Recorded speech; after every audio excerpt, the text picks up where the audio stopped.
Ano mapapala nila? Kaya kami sa UP ay naniniwala na yung mga sundalong ito na nag-aalay ng kanilang buhay, pati yung pamilya nila, ay nagsasabi ng totoo. Ito ang dapat malaman po ng buong sambayan ng Pilipino. Kaya ipagpatuloy po natin. Kaya wala man po dito yung mga senador, hindi man po natuloy yung ating Blue Ribbon Committee. Ang suggestion ko kay Congressman Mike sa kay Attorney Baligod, ituloy lang po natin, okay? I-convert nating People's Tribunal, People's Court o People's Hearing na tulad dito. Kung saan tulad ng ginawa namin doon sa tawag dito, no holds barred, pati kayo, mga audience, mga media, pwede kayo magtanong. Lahat ng mga gusto nyo itanong sa kanila, lahat ng mga maski wala doon sa kanilang sinumpang salaysay, pwedeng itanong. At sila, nakahanda sila, tulad ng ginawa nila noon sa no holds barred, sila ay panininigan po nila lahat ng mga nakita nila, yung personal na experience po nila at lahat po ng kanilang mga sinabi. Yun lang po. So maghanda po kayo. Kung sino man po ang gusto magtanong, mamaya bibigyan po namin kayo ng pagkakataon. Maraming salamat po. Thank you. Thank you, General Pokis. Balikan ko lang ulit yung kay Jojo Cadiz. Interesado lang ako. December 2, Tamarin. Opo, sir. 2024. Correct, sir. Yung December 5, 2024 din, sir. Halos magkasunod yan, sir. Kasi Tamarin ba o sa ibang lugar? iisa lang yan, sir. 30 Tamarin pa rin. May Nara. Hindi ako nakapag-deliver doon, sir. So Tamarin ka pareho. Correct, sir. Okay. Sino sa inyo ang may hawak o may nakitang ledger dito sa mga nangyayaring deliveran? Sino? Hindi natin kailangan ilabas. Basta may ledger na nakita o hawak. Meron? Sarge.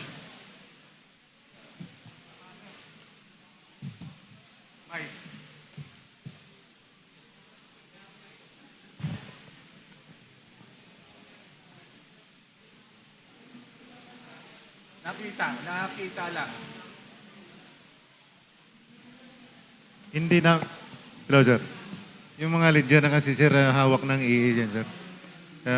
Confidential sir na minsan siguro sir makalusot pero hindi namin. Wala tayong na-recover, na-retrieve na ledger? Kahit isa? Sa video sir sa ni Boss Aldi. Ledger? Wala. Yung libro, notebook. Halika dito. Sarge, sumagot ka. Hindi naman kailangan... Logbook, sir. Logbook. Logbook ng mga in-out na mga sasakyan. In and out na sasakyan. Yes, sir. Dated 2025. Okay na yun. Basta kapit nyo yun. Nandyan na yun. Di ba? Yung sa ledger, Sarge. Wala? Wala na? Attorney Levy.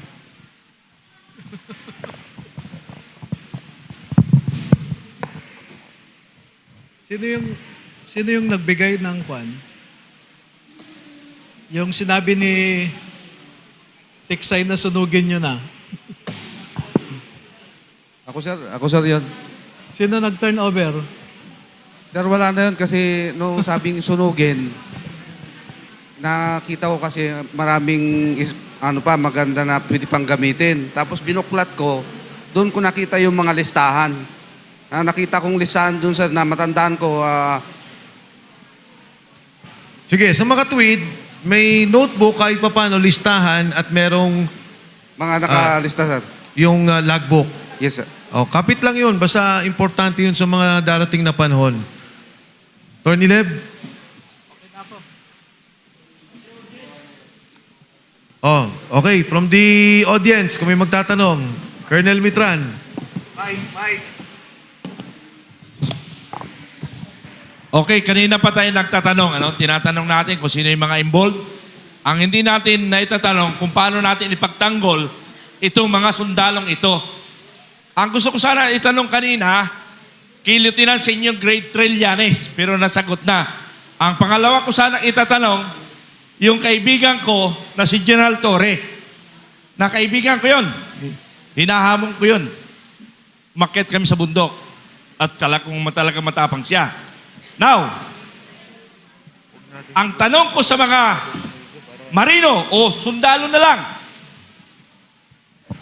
dahil sinasabi sa inyo na kayo ay isang bayaran, pero ako na ang sasagot doon. Kailanman ang naging sundalo na maging masunurin sa batas. Ako sasagot, hindi kayo bayaran kung hindi kayo lilitaw dito. Lumitaw kayo. Ibig sabihin, hindi kayo bayaran. Kayo na mag-confirm. Kayo ba ay bayaran? Mga kababayang Pilipino, sila ba isang bayaran? Isa silang tagapagtanggol ng ating bayang Pilipinas. Maraming salamat. Colonel, kasi sinabi mo kanina kung paano pagtatanggol. Ilan membro kayong retired military officers at personnel? More or less, military officer, retired. More or less, 50,000 kaming retired. Kaya dapat kayong mga kapwa ko retired na sundalo, tinatawagan ko kayo. Sa oras na ito at susunod pa na oras, lumitaw kayo. Kung tunay tayong nagtatanggol sa ating bayang Pilipinas. Maraming salamat. Colonel, deliver us the 10,000 members of yours and kami na ang bahala and the rest. Oh. Hello. Okay. Okay. Hello. Sige po. Mayor, ako naman, Mayor. Dapat mo ba magpakilala? Simpleng tao lang ako eh. Kasama nyo, pare-parehas lang tayo. Iisa pinaglalaban natin. Alam natin, kaya tayo nandito, yung circumstances, di ba? Yung consequence na ginagawa natin dito, di ba? Alam natin. May kapalit to eh. Ang tanong ko, ganito. Sa mga ginawa nyo na pagsisiwalat ng mga anomalya, anong gusto nyong mangyari sa buhay natin? Kahit sino pwede sumagot. Anong gusto nyo?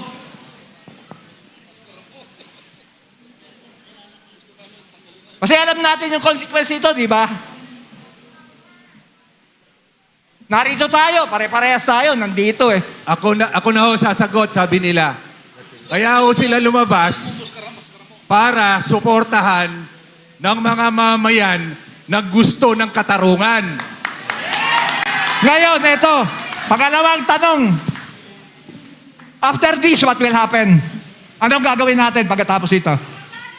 Sige na, pakisagot lang. Pakiulit to, pakiulit. Pagkatapos nitong ginagawa natin na to, risky to eh, di ba? Very risky to. High risk to na ginagawa natin na to. Di ba? Pagkatapos nito, anong susunod natin gagawin? Kayong mga nanonood, kayo ang sumagot sa tanong ni Tatay. Dahil ito mga ito, lumalaban na. Palaban na. Sinimulan na. Ang kailangan na lang, yung suporta ng mga taong naghihirap at kayong mga ninanakawan. Kasi alam na natin eh, yung mga sinisiwalat nyo, ano lang yan eh, dapat lumabas yung guilty, di ba? Ngayon, alam naman natin kung sinong guilty. Hatulan natin kung sinong guilty. Tapusin na natin to. Kakapagod. Tapusin na natin. Sana tay, Okay. sana tay, maraming kagaya mo Totoo. na kanina pang umaga na bilad sa init, talagang lumalaban at talagang nangangatuwiran. Sana maraming nandyan sa labas ngayon, nanonood ngayon, na tumindig kayo sa tama. Samahan natin ito. Kasi pagkatapos nito, alam naman natin ang kapalit nito eh. Kulungan. Okay, Dapat Tay. maging handa tayo. Kasi ang kapalit nito, kulungan. Salamat tayo, salamat po. Tatay, parati natin nakikita yan sa lahat ng mga pagkilos. Pero, okay, katulad po ng nabanggit ko, na kanina natin pinag-uusapan,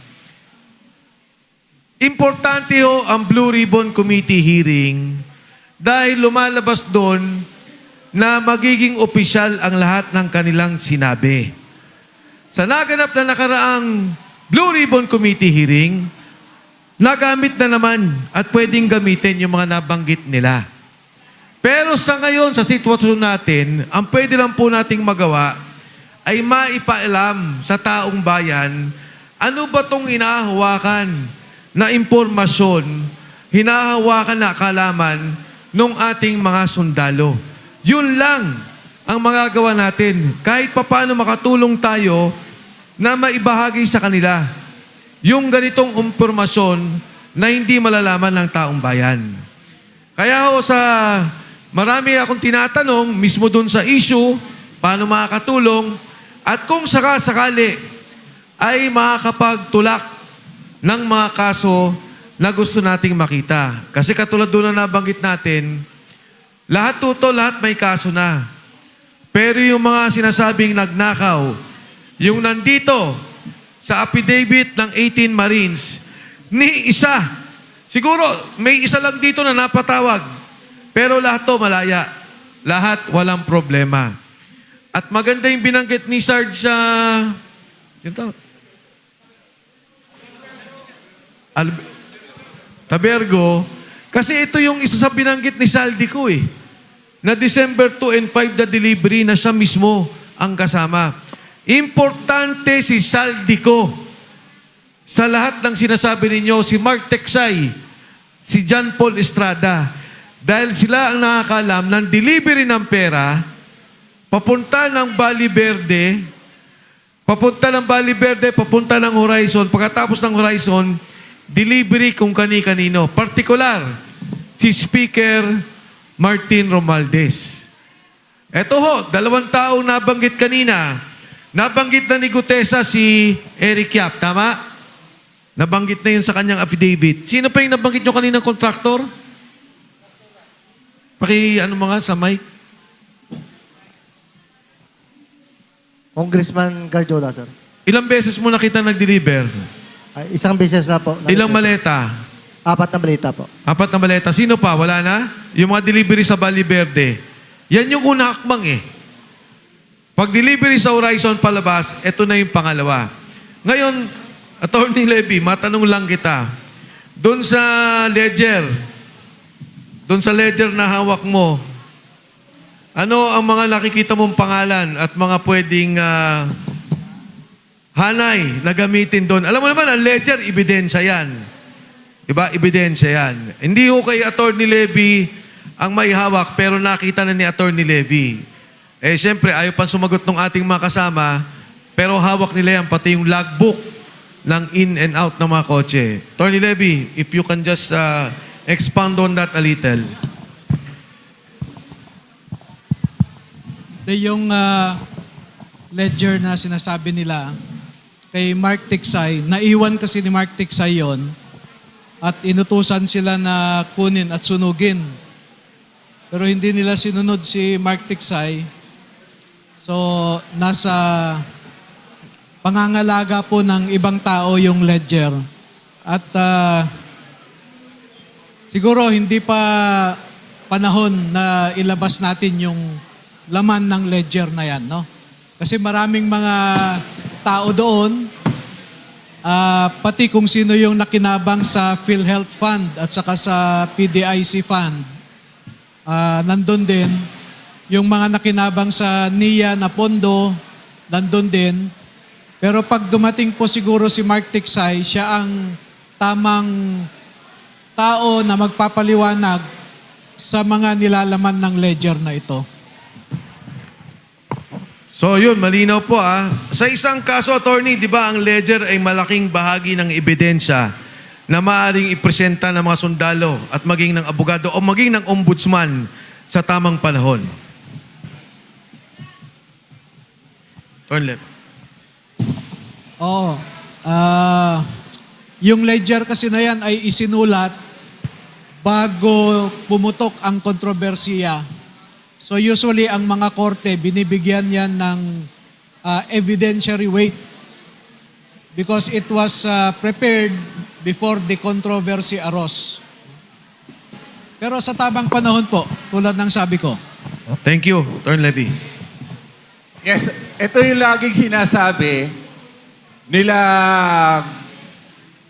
Tulpugang na puro hersey raw ang testimonya ng 18 Marines. Dito, nakita po natin na meron pong mga ebidensya. Ang nakakalungkot, ang ginagawa ng mga taong may mga involvement sa malawakang pagnanakaw ng pondo ng bayan, kawawa ang mga witness natin na dininibanda pa para lang takutin. Nasaan na ang tamang pag-iisip ninyong mga senador kayo? Samantalang may batas tayo, Witness Protection Program, na binibigyan natin ng proteksyon ang sino man tatayo at magsisiwalat ng anomalya o anumang krimen. Buti pa, yung mga witness nung mga makakaliwa, mga makapingkian, mga dilawan, laban kay dating Pangulong Rodrigo Duterte sa ICC, pinoproteksyonan nila. Iisa lang, sana maintindihan ninyo ngayon, iisa lang ang problema natin sa bayang ito.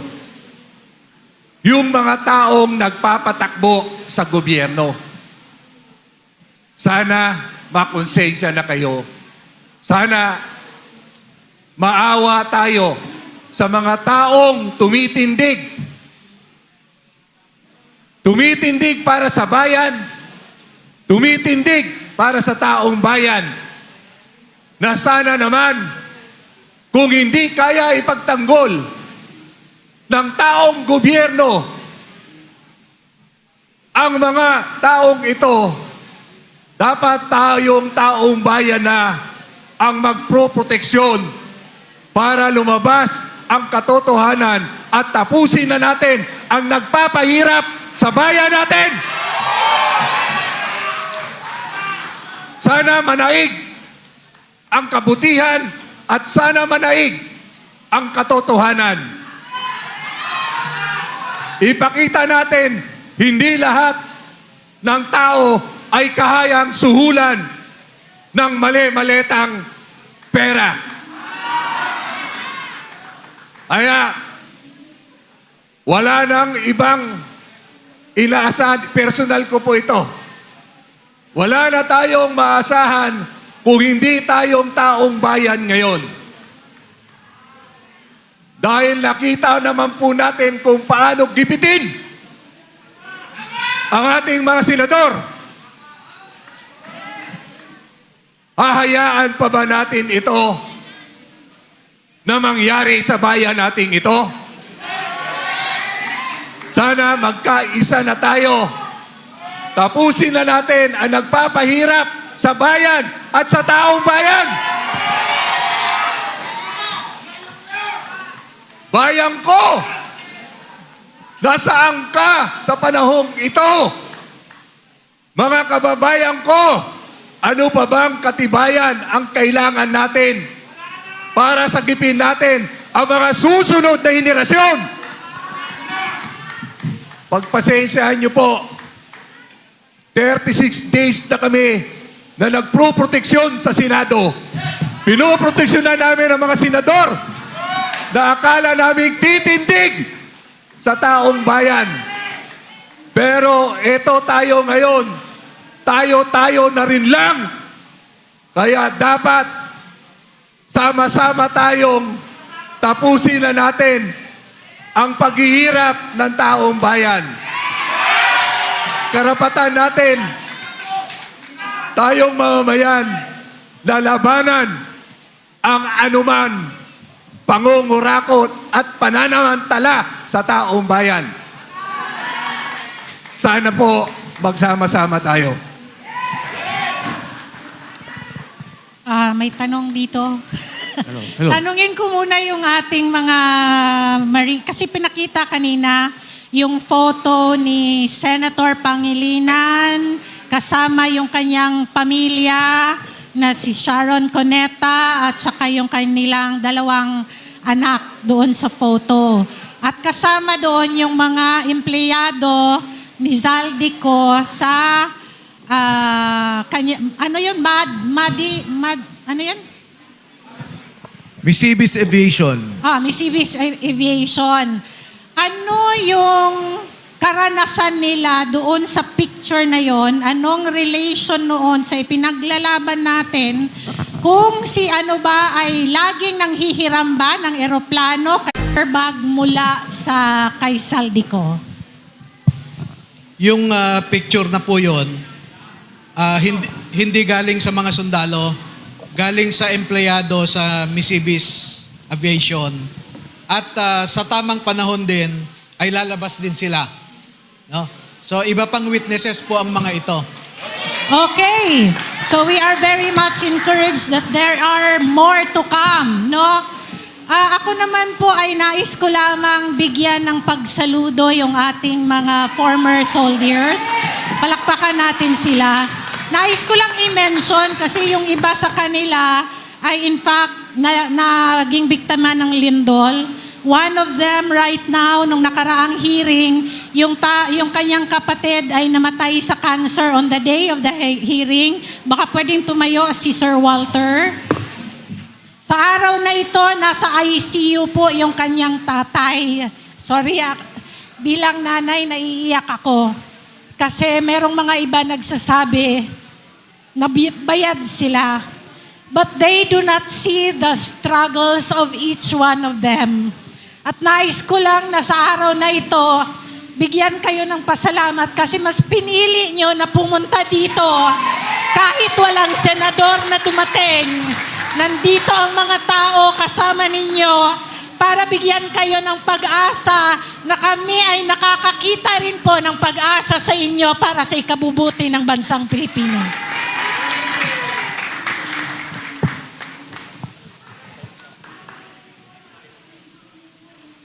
Galing po ng Mindanao. Nagre-representa sa mga Moro sa Mindanao. Ang tanong ko lang po gaano ba, hanggang kailan ba yung pagtitiis natin? Yung ganito, paulit-ulit ilang taon na. Pangalawa, di ba nasa tama tayo? Ang ginagamit nila, teknikalidad, politika, bakit hindi natin gamitin ang moralidad? Yun naman ang tama Mas mataas ang yung morality sa gawa-gawa lang ng tao yan. Samantalang ang morality, gawa ng Diyos yan. Ngayon, pangalawang tanong ko, bakit hindi natin may panalo ito? Ano bang kulang sa atin? Ano bang wala sa atin? Samantalang nandito na yung tama, nandito na yung, alam na natin yung niluluko lang tayo. Ano bang kulang? May kulang tayo. Leader! Kulang tayo ng leader na tatayo sa atin. Yun ang wala sa atin. Wala. Boss, siguro maraming boss. Pero wala pa akong nakikitang leader na tatayo sa atin.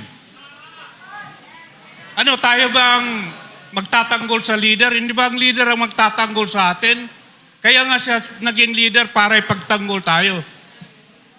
Galit ng sambayanan. Kaya lang walang nangungunang leader para manguna sa pakikibaka natin ito. Kami sa Mindanao, matagal na kami naghihintay. Kung hindi nyo kaya dito sa Luzon, dadali namin sa Mindanao ang laban natin. Thank you, Dato. Okay.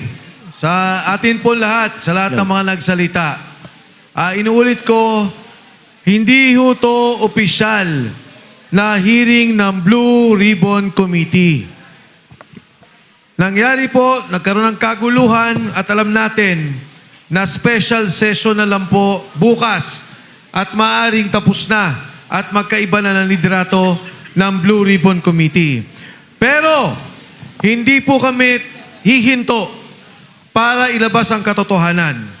Para ang ating mga sundalo patuloy na magsalita at maging yung mga sinabi na Atty. Levy, yung mga iba pang gustong lumabas at magsalita tungkol sa nangyaring korupsyon ng ating bansa ay lumabas pa rin. Kaya ho itong mga lahat ng sinabi dito, ayusin po natin yan, ayusin po namin yan nila Atty. Levy. Sa darating na panahon, maaaring hindi bukas, hindi sa isang taon, hindi natin alam. Pero sigurado tayo, may mananagot sa nangyaring nakawan sa ating bansa. At doon po sa mga, alam ko, mainit ang ating damdamin na kumilos, alam ko ang inyong nararamdaman. Gawin pa rin ho natin ang pagkilos. Huwag tayong manghina dahil tayo ang nasa katotohanan. Tayo ang nasa tama. Tayo ang nakipaglaban para sa kinabukasan ng ating bansa. Sa ating mga kasundaluhan, maraming salamat sa inyo, Atty. Levy. Patuloy nyo, kayo ang bayani ng ating bansang Pilipinas. Magandang hapon po. Maraming salamat sa inyong lahat.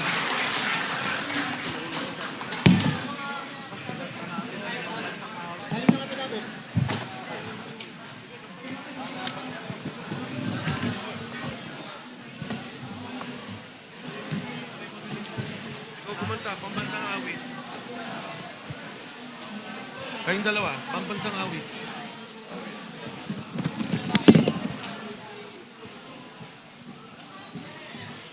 Mga kasama, tapusin po natin yung ating programa. Sa pagtatapos, sa pagkanta ng ating pambansang awit sa pamumuno ng ating mga kasundaluhan. Yung mga bandila, kung pwedeng itaas para doon kami haharap sa inyo. Yung mga may dala ng ating bandila. Ang dami kanina natin kasama sa likod. Ayan.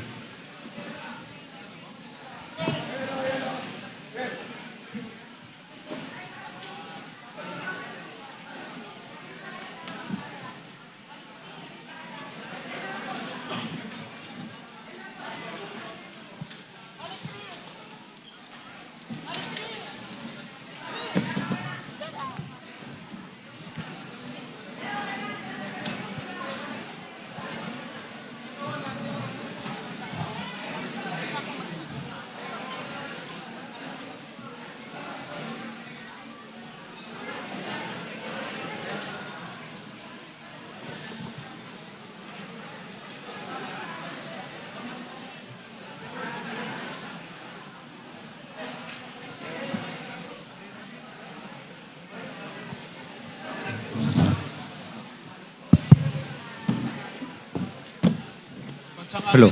Ganda ng boses mo po yun. Ikaw ang isang humawak sa...